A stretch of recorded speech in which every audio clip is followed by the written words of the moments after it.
Hey everyone, today's video is going to do two things. One is we're going to be talking about, is stacking actually a valuable fantasy football option? Is it a good strategy? And instead of mock drafting, you got to figure out a better way to be prepared for your draft. So you've got to watch this video because we're going to get into a draft that I went into, a real draft that I went into.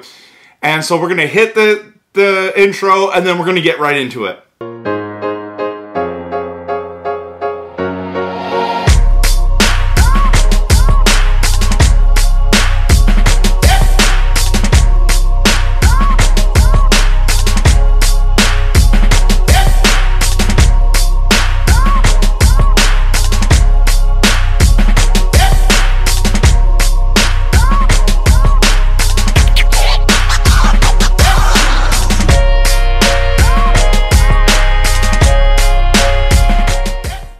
Hey everyone, welcome to Kempner Sports. My name is Rev Trev. I'm glad you showed up for this fantasy football strategy video.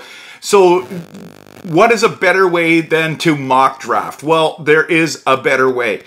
I'm a huge mock drafting person because I want to be prepared. I want to know what's going to happen in the later rounds. Everyone focuses on the first two rounds, thinking that if you're prepared, you get those two and then you build from there. No. You need to, drafts are won between rounds 8 and 12, 13. Maybe sometimes you scoop someone up in those later rounds that will change your fantasy course for the year. And the goal is to get you to be able to compete so you can contend so that you can win a championship, just like I did last year, again, in my most serious league for the 4th time. The number one way to get prepared is definitely mock drafting. I've probably done 50 mock drafts in the last week and a half, 2 weeks. More, or maybe even more than that. I try to mock draft as much as I can because something always nuts happens in the middle of a draft that you don't plan for, guys that are in your queue that get taken. You got to be able to switch on the fly. If you're not mock drafting, if you're not preparing, you're not preparing. You're failing to prepare, so you're planning to fail, okay? And that's just a fact. If you want to win, you want to compete, you want to contend, you have to do this, okay? So now most of you are like, yes, I know, I mock draft. There's a better way. There is a better way. Let me tell you what the better way is.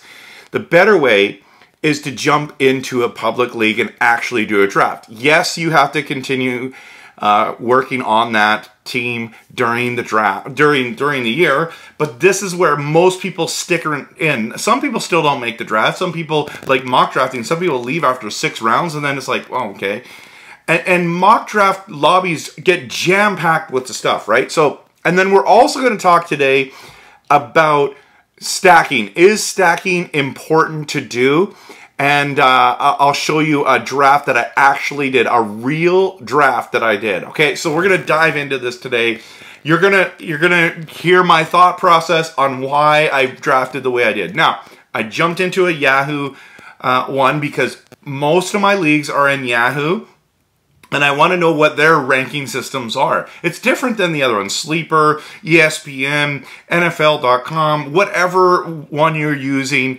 It's just different. And so you got to go and use the one that you do. Okay, so back to this. I got into this draft. I got the number 8 pick, which I was hoping to get one earlier because I have lots of drafts where I'm at the back end.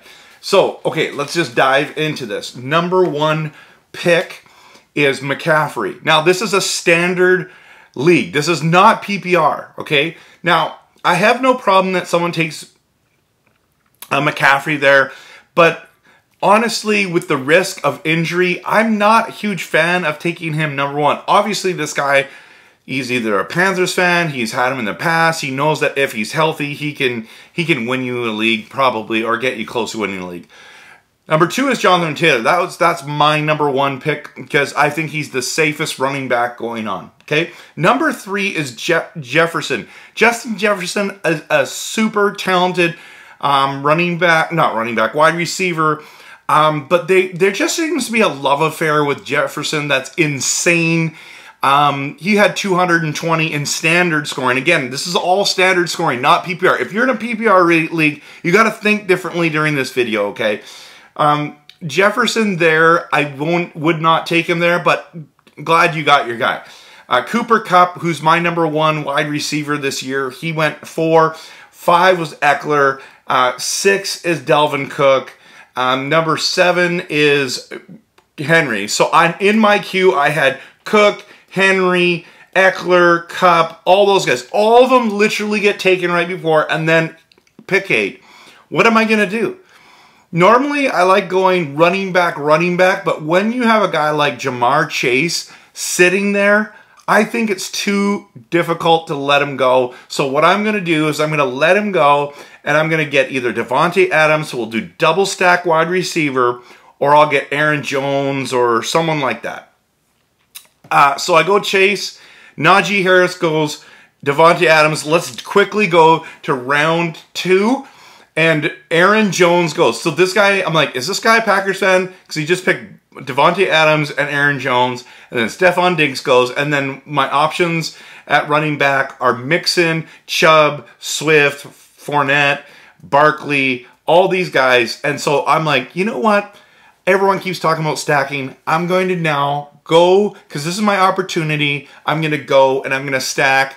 I'm going to stack the Bengals. I'm going to try to get T. Higgins. I'm going to try to go get Burrows and just see. I mean, I probably won't get them all, but I'll try to get at least 3 of those guys. And I've got Mixon and Chase to start. I'm very happy with that. I'll get Burrows later. So that's what I did. I picked Mixon. And just side note, Mixon last year in a standard scoring league was number 3 running back. Number 3. And I got him 8th. That is pretty fantastic if you ask me. So, Chase, Mixon stack. Round 3 comes up, and I don't pick for forever. Hill goes, Kamara goes, Deebo Samuel goes, Zeke Elliott goes, Mark Andrews goes. Did someone take Kelsey? Yeah, someone took Kelsey. So now both the elite tight ends are gone. And so I'm like, great, I'm going to get T. Higgins here. Goes at 6. Javonte Williams goes at 7. And I'm like, great. There goes my stack of those things. Okay, fine, that's fine.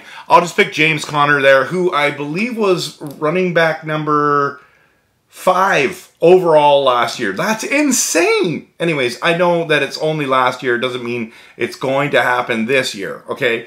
But let me just show you. So I'm happy with that. Mixon, Conner, and Chase. Round 4, this is where Josh Allen goes on the turn. Then I get to my spot. Someone took DJ Moore. And, you know, some of these running backs now are just scary.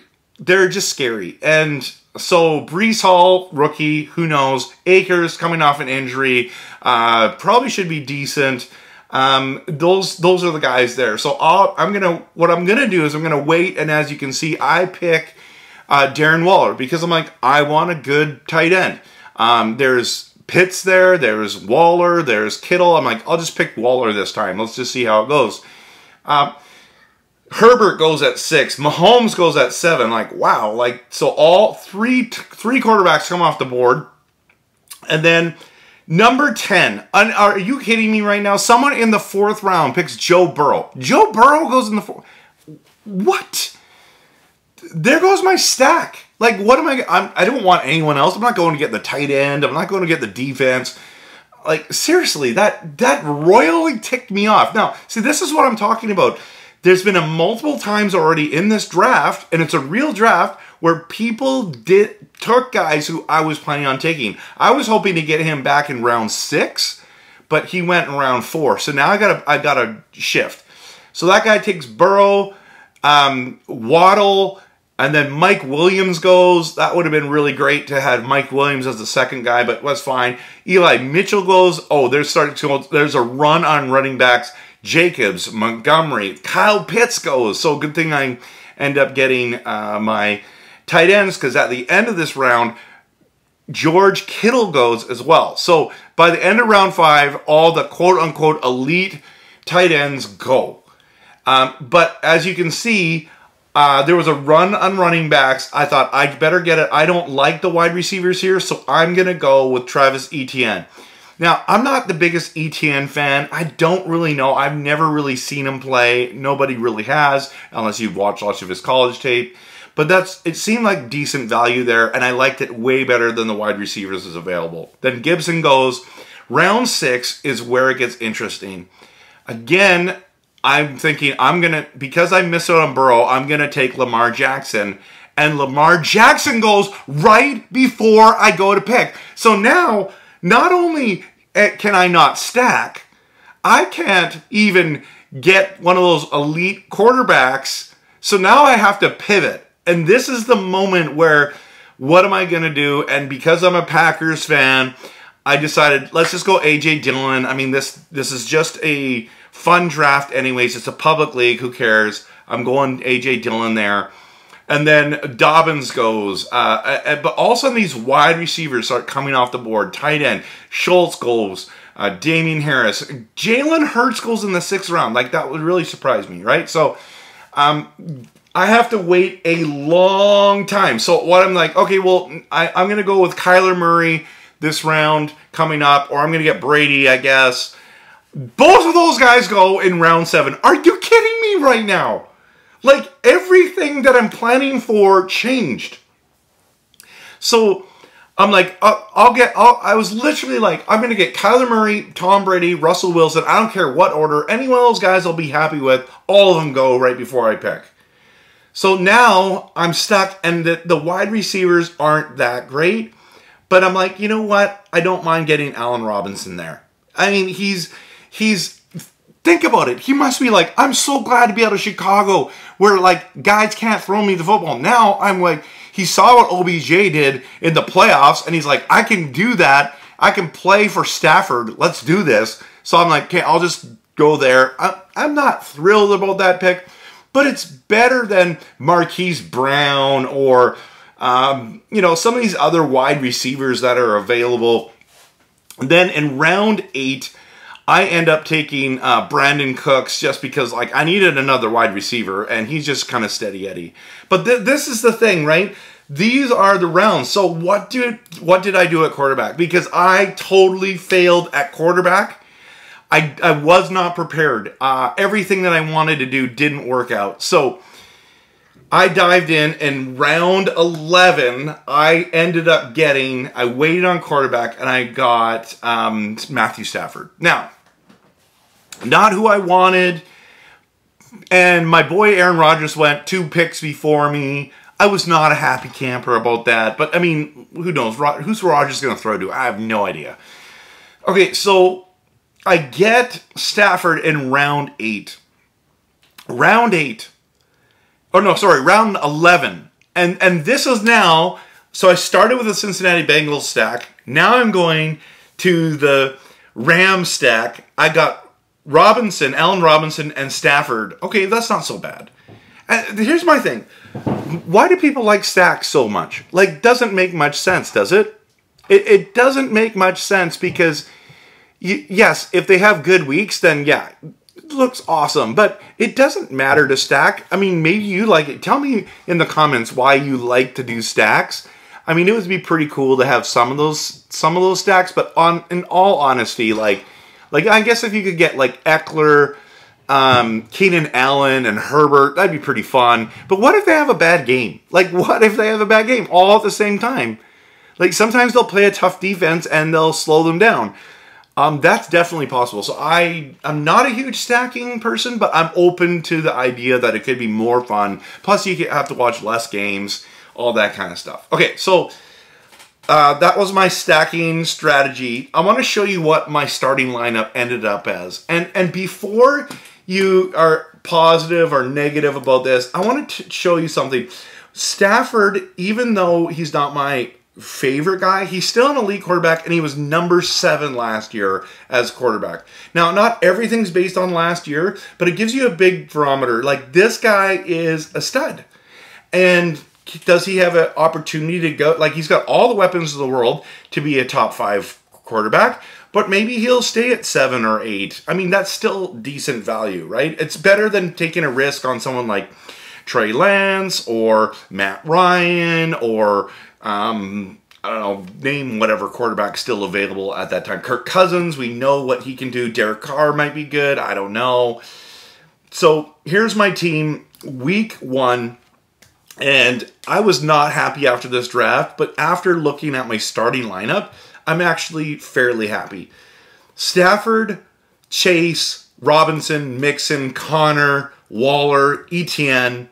Like, and get this, Yahoo gave me a C, one of the worst drafts of the thing. And so I'd love to hear from you. Did my team make it to your approval? Is stacking worth it? Please put in the comments what you think about that, because honestly, I don't just say it's trash or it's good. Tell me why. Tell me how I could have improved, or why I'm going to be able to compete. Because the fact is, I'm trying to get me and you to be able to compete, contend, and win a championship. Thanks so much for watching. Smash that like button. Hit that subscribe for good fantasy football content like this. And I hope you have a fantastic day and you're prepared for your draft. Go join a public league.